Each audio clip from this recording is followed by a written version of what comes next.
राष्ट्रीय शिक्षा नीति 2020 जो लगभग आने वाले एक दशक से ज़्यादा भी देश के शिक्षा क्षेत्र में हमारे एफर्ट्स को गाइड करेगी। हमें ये प्रावधान उसमें है कि छठी क्लास से हम बच्चों को स्कूली व्यवस्था में ही सेंसिटाइज करेंगे, अपने कौशल विकास पे वे बच्चे ध्यान दें और उनको अवसर मिल पाए। तो स्कूल के आप मानिए 25 करोड़ लोग, हायर एजुकेशन के 4.5 करोड़ बच्चे। अभी वित्त मंत्री ने बजट में बताया कि श्रम पोर्टल में जो श्रमिक देश के जो पंजीकरण जिनका हुआ है उनका भी कौशल विकास करना है। 30 करोड़ आप और जोड़ लीजिए, तो लगभग देश की आधी से ज़्यादा आबादी तक हमें अपने मंत्रालय उनके कार्य हमारे जो कार्यक्रम है उन तक पहुंचाने हैं। तो बहुत बड़ा लक्ष्य दिया गया है। देश के तरक्की का रास्ता, देश के जो खुशहाली का रास्ता वो तभी है जब देश कुशल होगा। तो कुशल भारत, खुशहाल भारत। जी, आप उत्तर प्रदेश से आते हैं, हालांकि विभाग के हिसाब से पूरे देश की जिम्मेदारी आपको संभालना पड़ती है। उत्तर प्रदेश में हाल ही में जो कांवड़ यात्रा को लेकर एक विवाद था, नाम अंकित करने को लेकर, अब चूंकि सुप्रीम कोर्ट का आदेश आया उसके बाद वापस हो गया, उसको किस तरह देखते हैं आप? नहीं, अब जब सुप्रीम कोर्ट का आदेश आ गया, मेरे देखने न देखने का क्या मतलब रह गया?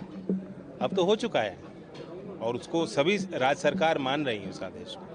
आप हाल ही में चौटाला जी से मिले थे, क्योंकि बात की जाए हरियाणा के विधानसभा चुनाव नहीं, उसे देखिए, आज हमारे यहाँ राजनीतिक कार्यक्रम नहीं है।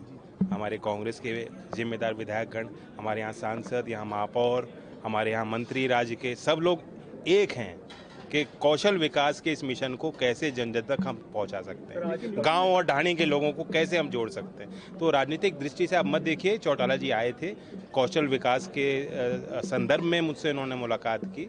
उनका एक संस्था है जो चल रही चंडीगढ़ में, मैं उनके साथ जाके उसका अवलोकन करूँगा। जयंत जी, चूंकि बात की जाए हाल ही में मोदी की सरकार बनी है, उत्तर प्रदेश से आप आके गठबंधन में आप रहे थे, उत्तर प्रदेश में सीटें इस बार थोड़ी कम आई क्योंकि आपको उम्मीदें काफी ज्यादा थी।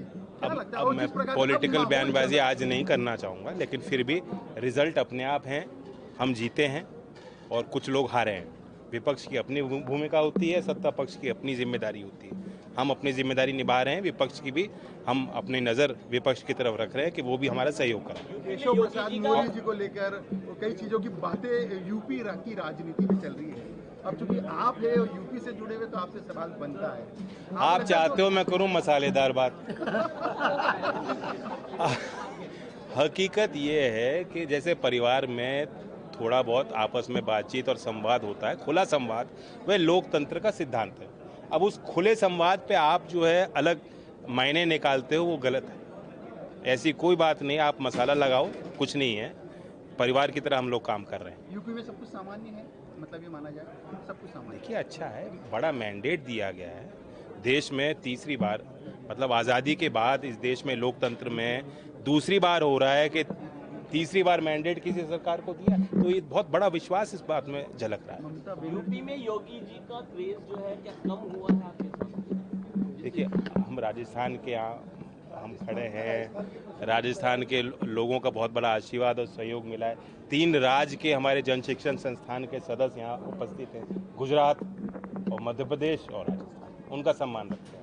लेकिन योगी जी को हटाने की चर्चा चल रही है, इसको लेकर कहीं ना कहीं पॉलिटिकल ड्रामा ज्यादा हो रहा है। स्किल डेवलपमेंट की बात भी कर रही है, योगी जी को हटाने की चर्चा चल रही है। कई मैं आज रात की ब्रेकिंग न्यूज आपको नहीं दूंगा, मैंने प्रण कर रखा है। जी जी जी,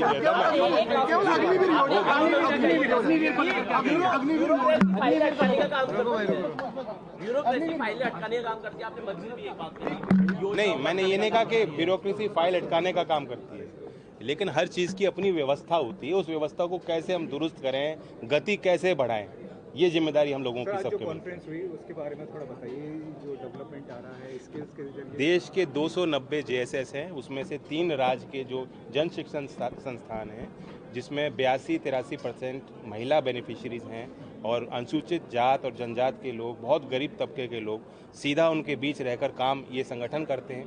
उन संगठनों से हमने जो है विस्तार में चर्चा की है। ये सेशन जारी रहेगा, उनसे जो फीडबैक भी लिया जाएगा और यहाँ फील्ड विजिट भी वो लोग राजस्थान में आए हैं, 3 राज्य के हमारे प्रतिनिधि वो जाएंगे, दौरा करेंगे, कुछ सीखेंगे। आने वाले समय में स्किल के जरिए कितने लोगों को रोजगार देने का? अभी बजट में आपने देखा, पहली बार कोई बजट ऐसा आया जिसमें बार बार वित्त मंत्री ने कौशल विकास की बात की, उद्यमिता को बढ़ाने की बात की, रोजगार और नौजवानों की और शिक्षा की बात की है। 24 बार एंटरप्रेन्योरशिप और यूथ की बात वित्त मंत्री ने अपने भाषण में की है, तो उससे सर्वविदित है कि उनकी प्राथमिकता क्या है।